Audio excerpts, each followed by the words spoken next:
नमस्कार। चलिए, बहुत बहुत धन्यवाद और बधाई। कहने का मतलब है कि आज आप जो है सचिवालय भी गए थे और बहुत दिनों से हम देख रहे हैं, कुछ दिनों से कि सक्षमता उत्तीर्ण शिक्षकों को माने उनको लेके पदस्थापन में जो भ्रम की स्थिति उत्पन्न हो गई है, तो उस भ्रम को दूर करने के लिए इस पदस्थापन पर आप थोड़ा प्रकाश डालिए। देखिए, पदस्थापन के लिए मैं पूर्व में भी फेसबुक पर लिखा था या आपके मंच से भी बताया गया है कि पुरुष शिक्षकों को बिहार का एक अनुमंडल का चयन करना होगा, अपना गृह छोड़ करके। जी, ठीक है, गृह अनुमंडल छोड़ करके किसी भी एक अनुमंडल का चयन करते हुए, चूंकि एसीएस भी बोले थे, इस बात को लोग समझ नहीं पाए और उसको गलत तरीके से व्याख्यायित किया गया। उसमें स्पष्ट उन्होंने भी कहा था कि अनुमंडल का चयन करना, ये नहीं कहा उन्होंने कि 10 अनुमंडल का चयन करना है। लोग उसको अपने से लिख दिए कि 10 को अनुमंडल का चयन करना था, जो कि शिक्षकों के बीच यह मैसेज इतना वायरल हुआ। और होता क्या है ना कि गलत न्यूज जो है वो चक्रवृद्धि ब्याज की तरह फैलती है। सत्य न्यूज लिखिएगा आप तो वो धीरे धीरे चलता है। तो हमें उस दिन भी हमने खंडन किया था कि आप लोग बेफिक्र रहिए,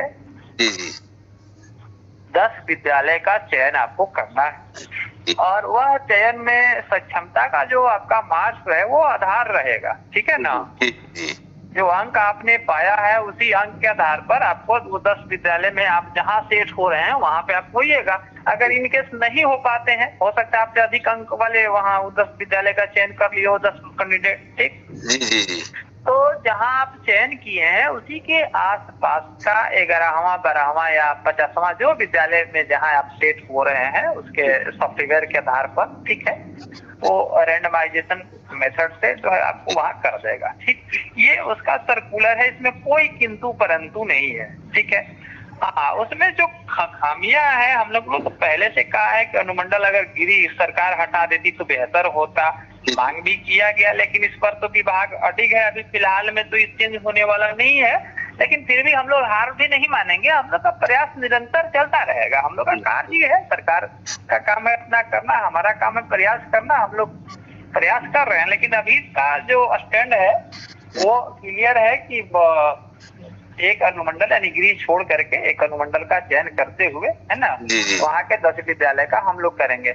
महिला शिक्षिकाओं के भी मामले में क्लियर है, वो उनको पंचायत नहीं चुनना है ना, पंचायत का 10 विद्यालय का चयन करना है। इसलिए वो भी कोई किंतु परंतु नहीं है इसमें, समझ लीजिए। ये नहीं सब लोग कहें कि एसीएस बोल दिए ऐसे, हम कह रहे हैं खंडन, हम एसीएस की बात का खंडन नहीं होता। क्या है इसमें, देखिए, बोलने में पदाधिकारी भी कभी कभी क्या होता है, जो निचले स्तर के पदाधिकारी होते हैं ना, जो उस नियमावली को पूरा पढ़ते हैं, वो लोग तैयार करता है। यहाँ तक कि कलर की बात कीजिए, असिस्टेंट सहायक की बात कीजिए, तो सहायक क्या कहते हैं, वो उन्होंने तैयार किया है तो उसको याद रहेगा पूरी नियमावली को।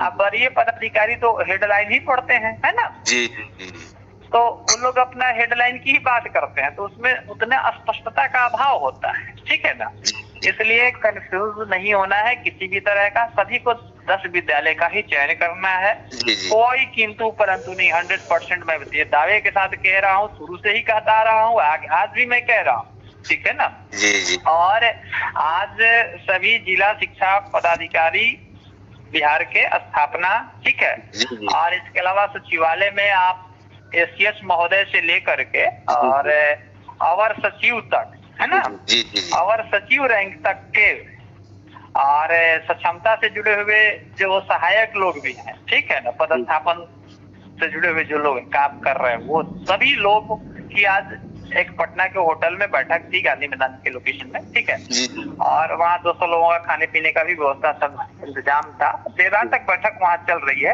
और इसी मुद्दे पर बैठक हो रही है कि पदस्थापन कैसे इनका फाइनली सब कुछ ड्राफ्टिंग तैयार किया जाए। और मैं समझता हूँ कि आज की बैठक जो है पदस्थापन के लिए स्पष्ट दिशा निर्देश तय कर देगा। ठीक है ना, और कल कुछ अच्छी सूचना जो है निश्चित रूप से प्राप्त होगी। ठीक है, और सरकार भी पदस्थापन को लेकर के काफी अब रफ्तार में आ गई है। ठीक है, और हर हाल में दिसंबर में लोगों का पदस्थापन हो जाएगा सबका। कोई किंतु परंतु नहीं है, ठीक है। दिसंबर में सभी शिक्षक, चूंकि काफी विलम्ब हो चुका है पहले से भी, और सरकार जब एसीएस भी बोल चुके हैं और विभाग भी तैयार है, ठीक है, सॉफ्टवेयर वगैरह सब काम कंप्लीट हो चुका है। अब कोई किसी भी तरह के परेशान होने की अब आवश्यकता नहीं है। 2 दिन में सारा गाइडलाइन आ जाएगा, ठीक है। कब से आपका आवेदन शुरू किया जाएगा, कैसे कैसे सारा चयन का प्रक्रिया क्या होगा, सारी गाइडलाइन कल आ रही है। कल प्रकाशित हो जाएगा इस पर, एकदम कल हो जाए, जहाँ तक चांस कल का है। कल इन केस अगर नहीं हुआ तो दीपावली के नेक्स्ट डे, है ना, जी 1 तारीख को हो जाएगा। जो भी हो, मतलब बहुत जल्दी हो जाएगा। उम्मीद है कल ही हो जाना चाहिए, ठीक है ना। चांस है कल ही का। वैसे कल हम बताएंगे क्या स्थिति है कल का भी। तो सारी चीजें हो गई है, इसलिए परेशान होने की आवश्यकता नहीं है। हमारे बहुत सारे शिक्षकों का कॉल आया है, दिन में हम किसी का कॉल नहीं आज उठा पाए, आज दुर्भाग्य कहेंगे। अच्छा, तो मैंने कहने का मतलब पदस्थापन को लेकर जो भी लोग भर में था हुआ तो दूर हो गया, ठीक है। पूरे बिहार के तमाम शिक्षकों को मेरा नमस्कार। चलिए, बहुत बहुत धन्यवाद और बधाई। कहने का मतलब है कि आज आप जो है सचिवालय भी गए थे और बहुत दिनों से हम देख रहे हैं, कुछ दिनों से कि सक्षमता उत्तीर्ण शिक्षकों को मैंने उनको लेके पदस्थापन में जो भ्रम की स्थिति उत्पन्न हो गई है, तो उस भ्रम को दूर करने के लिए इस पदस्थापन पर आप थोड़ा प्रकाश डालिए। देखिए, पदस्थापन के लिए मैं पूर्व में भी फेसबुक पर लिखा था, या आपके मंच से भी बताया गया है कि पुरुष शिक्षकों को बिहार का एक अनुमंडल का चयन करना होगा, अपना गृह छोड़ करके। ठीक है, गृह अनुमंडल छोड़ करके किसी भी एक अनुमंडल का चयन करते हुए, चूंकि एसीएस भी बोले थे, इस बात को लोग समझ नहीं पाए और उसको गलत तरीके से व्याख्यायित किया गया। उसमें स्पष्ट उन्होंने भी कहा था कि अनुमंडल का चयन करना, ये नहीं कहा उन्होंने कि 10 अनुमंडल का चयन करना है। लोग उसको अपने से लिख दिए कि 10 को अनुमंडल का चयन करना था, जो कि शिक्षकों के बीच यह मैसेज इतना वायरल हुआ। और होता क्या है ना कि गलत न्यूज जो है वो चक्रवृद्धि ब्याज की तरह फैलती है। सत्य न्यूज लिखिएगा आप तो वो धीरे धीरे चलता है। तो हमें उस दिन भी हमने खंडन किया था कि आप लोग बेफिक्र रहिए, 10 विद्यालय का चयन आपको करना है और वह चयन में सक्षमता का जो आपका मार्क्स है वो आधार रहेगा, ठीक है ना। जो अंक आपने पाया है उसी अंक के आधार पर आपको वो 10 विद्यालय में आप जहाँ सेट हो रहे हैं वहां पे आप होइएगा। अगर इनकेस नहीं हो पाते हैं, हो सकता है आपसे अधिक अंक वाले वहाँ 10 विद्यालय का चयन कर लिए हो, 10 कैंडिडेट, ठीक। जी। तो जहां आप चयन किए हैं उसी के आसपास का 11वां 12वां या 50वां जो विद्यालय में जहां आप सेट हो रहे हैं उसके सॉफ्टवेयर के आधार पर, ठीक है, वो रैंडमाइजेशन मेथड से जो है आपको वहां कर देगा, ठीक। ये उसका सर्कुलर है, इसमें कोई किंतु परंतु नहीं है, ठीक है। हाँ, उसमें जो खामियां है, हम लोग तो पहले से कहा है कि अनुमंडल अगर गिरी सरकार हटा देती तो बेहतर होता। मांग भी किया गया, लेकिन इस पर तो विभाग अडिग है। अभी फिलहाल में तो चेंज होने वाला नहीं है, लेकिन फिर भी हम लोग हार भी नहीं मानेंगे। हम लोग का प्रयास निरंतर चलता रहेगा। हम लोग का कार्य ये है, सरकार का काम है अपना करना, हमारा काम है प्रयास करना। हम लोग प्रयास कर रहे हैं, लेकिन अभी का जो स्टैंड है वो क्लियर है कि एक अनुमंडल यानी गृह छोड़ करके एक अनुमंडल का चयन करते हुए, है ना, वहाँ के 10 विद्यालय का हम लोग करेंगे।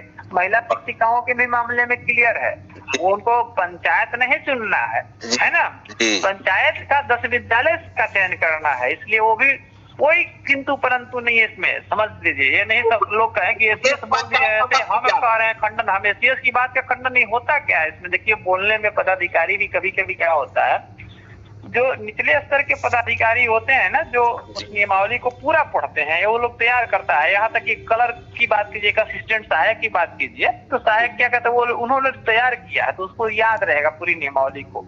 अब वरीय पदाधिकारी तो हेडलाइन ही पढ़ते हैं, है ना। जी। तो उन लोग अपना हेडलाइन की ही बात करते हैं, तो उसमें उतने स्पष्टता का अभाव होता है, ठीक है ना। इसलिए कंफ्यूज नहीं होना है किसी भी तरह का। सभी को 10 विद्यालय का ही चयन करना है, कोई किंतु परंतु नहीं। 100% मैं ये दावे के साथ कह रहा हूँ, शुरू से ही कहता रहा हूँ, आज भी मैं कह रहा हूँ, ठीक है ना जी जी। और आज सभी जिला शिक्षा पदाधिकारी बिहार के स्थापना, ठीक है, और इसके अलावा सचिवालय में आप एसीएस महोदय से लेकर के और अवर सचिव तक, है ना, अवर सचिव रैंक तक के और सक्षमता से जुड़े हुए जो सहायक लोग भी हैं, ठीक है ना, पदस्थापन से जुड़े हुए जो लोग काम कर रहे हैं, वो सभी लोग की आज एक पटना के होटल में बैठक थी गांधी मैदान के लोकेशन में, ठीक है, और वहाँ 200 लोगों का खाने पीने का भी व्यवस्था सब इंतजाम था। देर रात तक बैठक वहाँ चल रही है और इसी मुद्दे पर बैठक हो रही है कि पदस्थापन कैसे इनका फाइनली सब कुछ ड्राफ्टिंग तैयार किया जाए।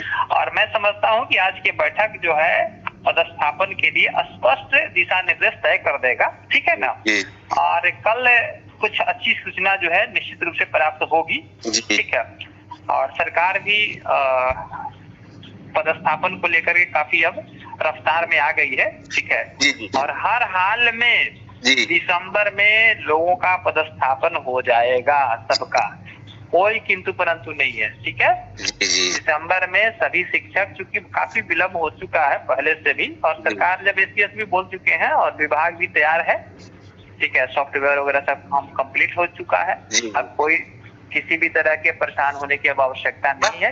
2 दिन में सारा गाइडलाइन आ जाएगा, ठीक है, कब से आपका आवेदन शुरू किया जाएगा, कैसे कैसे सारा चयन का प्रक्रिया क्या होगा, सारी गाइडलाइन कल आ रही है, कल प्रकाशित हो जाएगा इस पर, एकदम कल हो जाए, जहाँ तक चांस कल का है। कल इन केस अगर नहीं हुआ तो दीपावली के नेक्स्ट डे, है ना, जी 1 तारीख को हो जाएगा, जो भी हो, मतलब बहुत जल्दी हो जाएगा, उम्मीद है कल ही हो जाना चाहिए, ठीक है ना, चांस है कल ही का। वैसे कल हम बताएंगे क्या स्थिति है कल का भी, तो सारी चीजें हो गई है, इसलिए परेशान होने की आवश्यकता नहीं है। हमारे बहुत सारे शिक्षकों का कॉल आया दिन में, हम किसी का कॉल नहीं आज उठा पाए, आज दुर्भाग्य कहेंगे।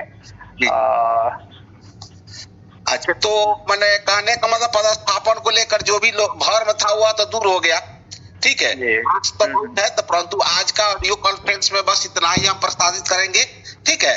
तो चलिए, मेरे खुला मंच की तरफ से आपको बहुत बहुत धन्यवाद और